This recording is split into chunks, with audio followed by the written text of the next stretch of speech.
I like to start out by saying my name is Jalen Bryant,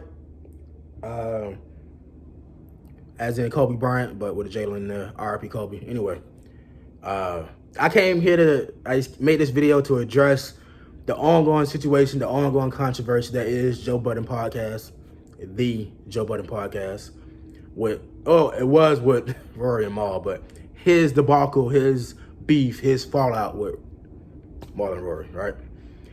So I'm gonna say Maul and Rory just because it sounds better. Anyway, okay, I'm actually making this video to address my opinions on Rory and Maul's response video. All right, that they put out for $2. Everybody saw it, and I want to set a disclaimer here. All right, I fuck with Maul and Rory. I do, like I always have. This isn't changing anything really. I just want to address certain narratives I see are pushed after that video. Like let me just go ahead and say this. I don't believe they addressed much shit in that video. I don't think they said much shit. Like, other than how they felt, other than that Joe was a bad communicator, other than Joe never wanted to give up any percentage of his podcast, other than that Joe was not the best leader, they haven't said anything, right? So I've seen this whole narrative change around, all right? Where before they made their response, Joe was coming out and had his rant and had his opinions, and people were kind of on board in a sense from Joe's perspective with what he was saying. And then this video comes out and it's like, oh, Joe's the bad guy, but I don't see what the fuck was said. I don't see what was said that paints him as this bad guy, or that paints a worse picture of him or a worse character of him than what we already know. And I don't want to say Joe has a bad character. I'm just saying we know certain flaws in his character already. And I don't think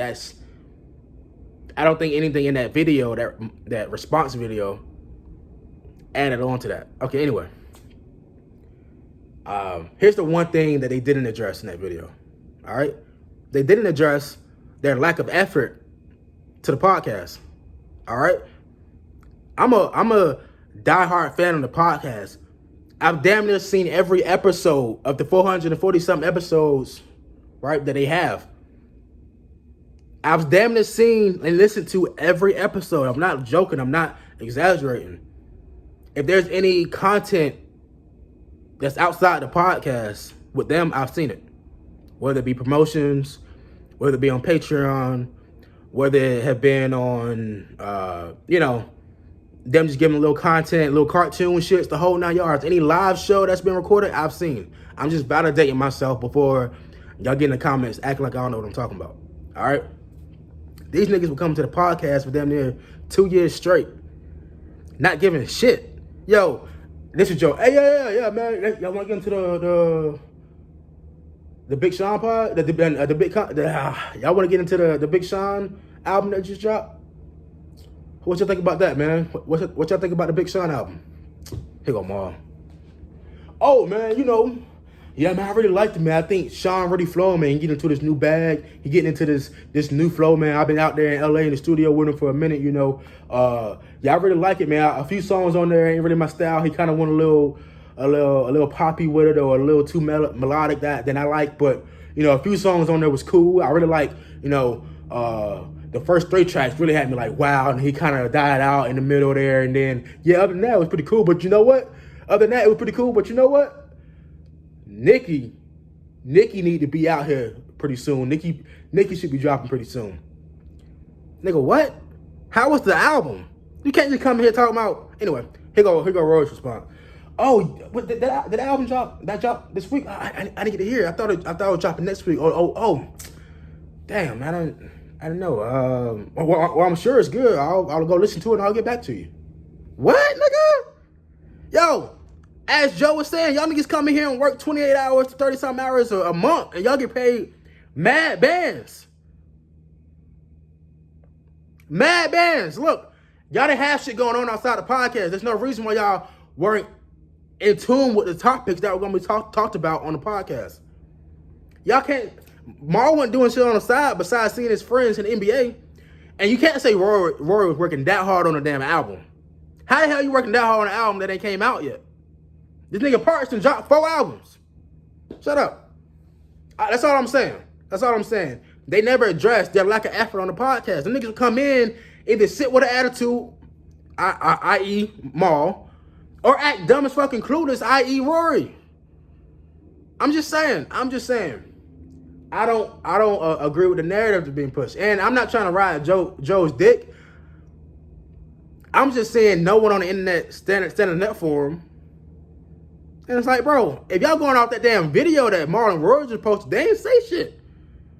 According to Joe, they still don't know what's in their podcast. Let me give you an example, all right? So they said they're profit participators, all right? So was I. Let me tell you a little something in my life.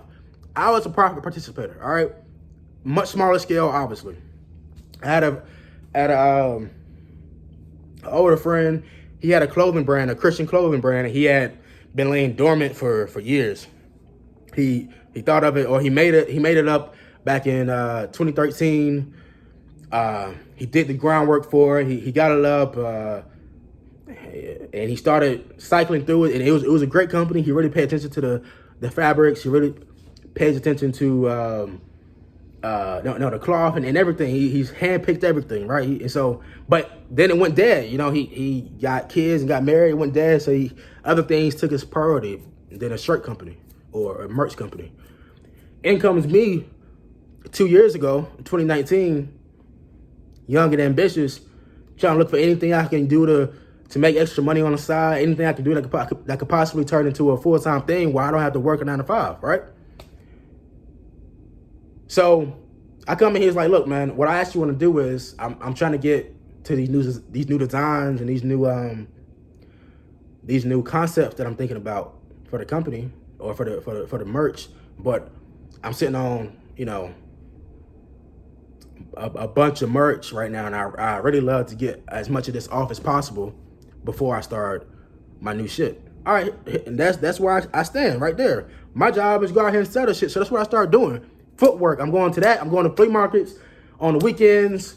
I'm hitting up school systems and events for daycares, or not daycares, but after school cares and shit like that, to try to get the brand out there. And I start doing that. He tells me I can keep 90% of the profits because he actually has as something else that was his priority. He was trying to open a restaurant, which is open now.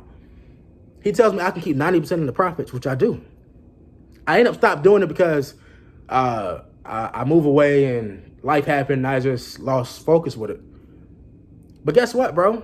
It was his business. Anytime people called about the business or called about anything, they wanted to know about if I had this much of this shirt or in this size in stock, how much. It was him that they called, and he related that information to me. Other than me talking to customers directly when I was selling clothes, they talked to him. It was his shit. Even though I was keeping 90% of the profits, even though that blood and sweat equity I put into that motherfucker, you could say I could own part of the company. Because now it's up and running again. He's got it now, and it's picked back up his groundwork, and it's good. But I don't own. I'm not. For one, I'm no longer participating in the profits because guess what? I'm no longer working. I stopped working. Two, nigga, it wasn't my company to begin with. Why would I own part of it? So I'm just saying, nothing in that response video that them niggas posted really did anything. It really didn't say anything about how they felt. And to be honest with you, we know how they felt. That wasn't a secret for real. Other than a few details that them niggas let out, about their past, we knew how they felt. I don't know. And that's what I got to say about it. Anyway, I'm Jalen Patterson. I'm Jalen Bryant, actually. Patterson, by the way. Follow me on IG @_Jalen Bryant. I got content on there as well. It's nothing to do with the podcast. Just me being a little hilarious, a little stupid. But hey, man, I'm gonna keep up with this shit. Also, I do want to say this. Olivia, I've got her name. The woman who came out with sexual allegations against Joe. I don't know what to say about that because nothing's really happened. Nothing has unfolded. She said her piece. about what happened, and Joe responded, apologizing for how she felt. When more comes up on it, we'll talk about it. I just don't like the whole internet ganging up on Joe. Honestly, he's a genius, bro. He's a genius. When he's giving it too much to us, bro, he's too important, for real. Like, a lot of niggas want to knock him off because he's too important. He's really important. So, be easy, man. I'll see y'all. This video got to 11 minutes and 30 seconds, man. I'm out of here. You heard? Be easy.